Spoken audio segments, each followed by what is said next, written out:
Gilliard. I got so much more.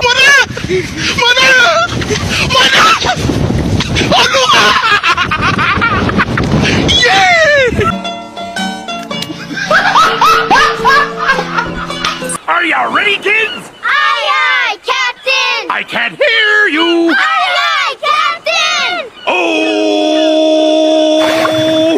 Fucking design on right now.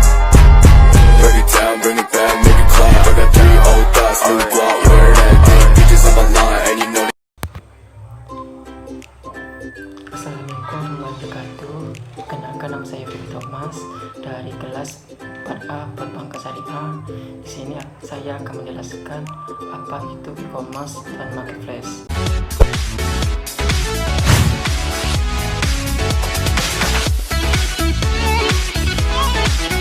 Oke, tahun 2015 seperti adalah tahun yang menandakan banyak bermunculnya startup yang bergerak di industri e-commerce. Marketplace merupakan salah satu konsep bisnis yang digunakan oleh para e-commerce tersebut. Sebelum membahas lebih lanjut, ada baiknya kita mengenal apa itu marketplace. Oke, marketplace memiliki konsep seperti para pasar tradisional yang seakan-akan berada di internet. Pemilik marketplace memiliki peran sebagai pihak yang mempertemukan antara penjual dengan pembeli pada website mereka. Beberapa situs e-commerce seperti Blibli dan Belanja merupakan contoh situs yang mengkurasi penjualnya. Ada pula yang bebas membuka kesempatan bagi semua orang untuk menjadi penjual seperti Elevenia, Tokopedia, Shopee, dan Bukalapak dan lainnya. Model seperti inilah yang disebut dengan marketplace. Dengan konsep marketplace, e-commerce bisa berkembang dengan cepat, akan tetapi konsep seperti ini juga dapat menjadi bumerang apabila tidak berhati-hati. Menurut saya, inilah 5 keuntungan menjadi e-commerce dan marketplace. Yang pertama, 1. Biaya rendah. Kedua, pilihan produk yang luas. Ketiga, meningkatkan trafikal secara cuma-cuma. Keempat, menguntungkan penjual. Dan kelima, mempermudah pembeli.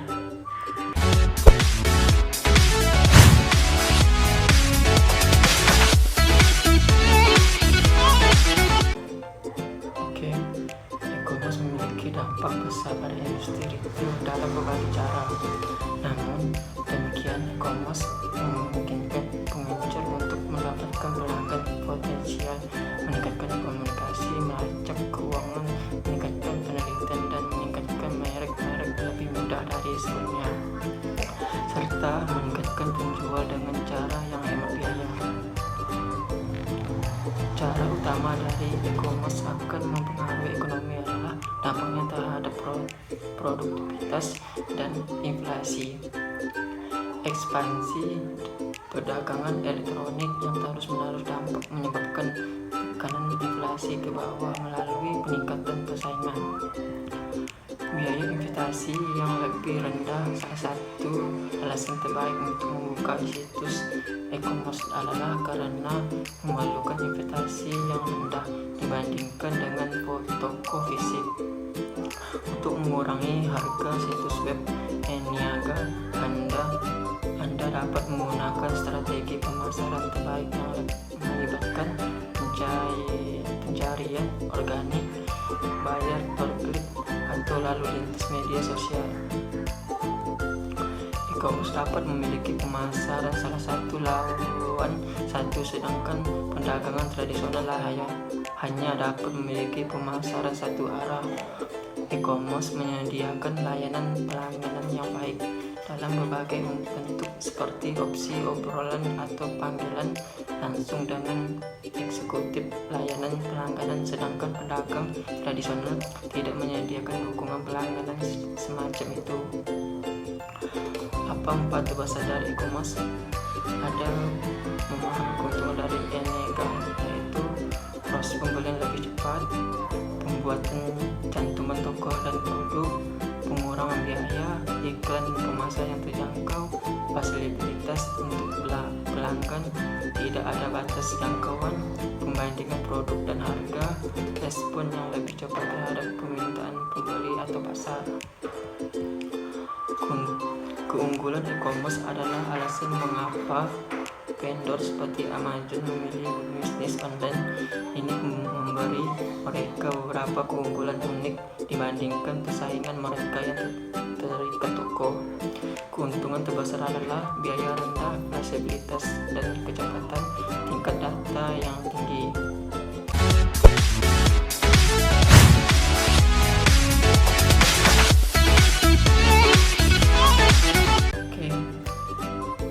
E-commerce saat ini banyak tersedia dan semakin memudahkan masyarakat untuk mendapatkan barang maupun jasa yang dibutuhkan tanpa perlu keluar rumah.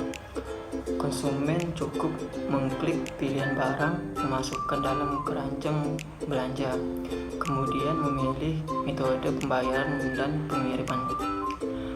Barang yang dipesan langsung diproses pengiriman ke tempat tujuan. Tentu sangat praktis dan hemat tenaga, kan? Akan tetapi e-commerce di tanah air ternyata juga menghadapi berbagai tantangan, mulai dari logistik hingga karakteristik konsumen. Contoh, layanan sistem manual. Tantangan yang pertama ini banyak dibicarakan oleh pegiat e-commerce mengenai masalah pembayaran. Di satu sisi saat ini memang semakin banyak dijumpai layanan pembayaran online, namun di sisi lain para pelaku e-commerce masih banyak mengadopsi layanan pembayaran manual. E-commerce memiliki berbagai peluang bagi para pelaku bisnis digital. Pertama, dengan menggunakan platform e-commerce, bisnis dapat menjangkau konsumen yang lebih luas tanpa terkendala oleh batasan geografis.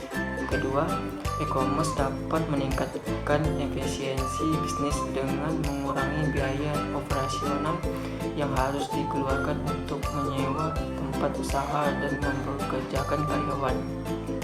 Ketiga, e-commerce juga memungkinkan para pelaku bisnis untuk mengumpulkan data konsumen yang tepat digunakan untuk membuat keputusan strategis bisnis.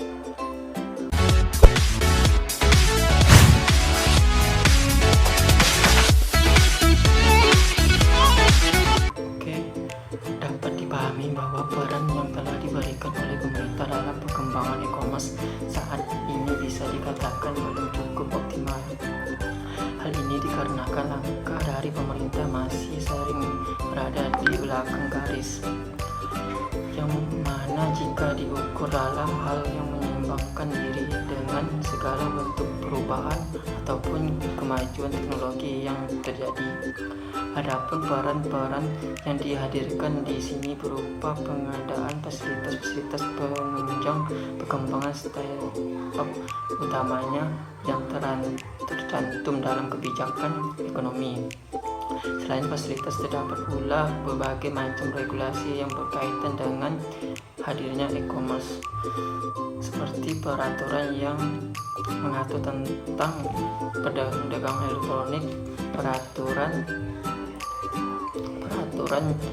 yang mengatur transaksi elektronik, peraturan yang mengatur tentang sistem elektronik, dan lainnya sebagainya.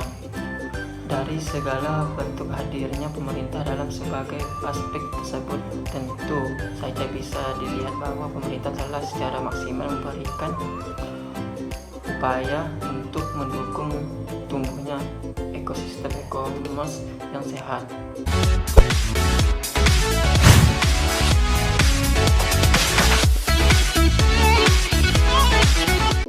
Yang terakhir, akibat dari pandemi COVID-19 serta kebijakan pemerintah dalam memperlakukan pembatasan sosial dalam PSBB, PPKM Mikro, dan PPKM Darurat, serta PPKM level 1 dan 4 yang membataskan mobilitas masyarakat, kebijakan tersebut telah menjadi katalisator dalam percepatan pertumbuhan industri e-commerce atau ekonomi digital dalam negeri. Jika sebelumnya masyarakat cenderung berkunjung ke pasar untuk membeli kebutuhan pokok atau ke pusat pembelanjaan untuk melakukan shopping, saat ini ekonomi digital melalui media e-commerce sedang mengalami pertumbuhan yang sangat pesat. Gubernur Bank Indonesia Peri Wijio memprediksi pertumbuhan transaksi e-commerce menembus sekitaran 525 triliun di tahun 2022. Hasil survei yang dilakukan oleh lembaga Web Art Social pada April 2001 menunjukkan bahwa industri menempati peringkat 1 dalam negara dengan persentase penduduk yang menggunakan layanan e-commerce terbesar dengan angka 88,1%. Pada kuartal 4 2020, Jet e-commerce mencatat nilai penjualannya yang secara keseluruhan meningkat sebanyak 36% dari kuartal sebelumnya, berbanding lurus dengan jumlah transaksi yang meningkat sebanyak 53% dari kuartal 3. Jika pemerintah bersama dengan perusahaan swasta dapat memberikan solusi terhadap hambatannya yang mengangkang pertumbuhan ekonomi digital, maka tentunya ekonomi digital Indonesia dapat bertumbuh dengan pesat, terlebih lagi dengan efek katalisator yang diberikan sesuai pandemi ini yang mendorong masyarakat untuk lebih mengenal media berbelanja melalui e-commerce. Ekonomi digital tidak hanya dapat menjadi strategi pandemi recovery,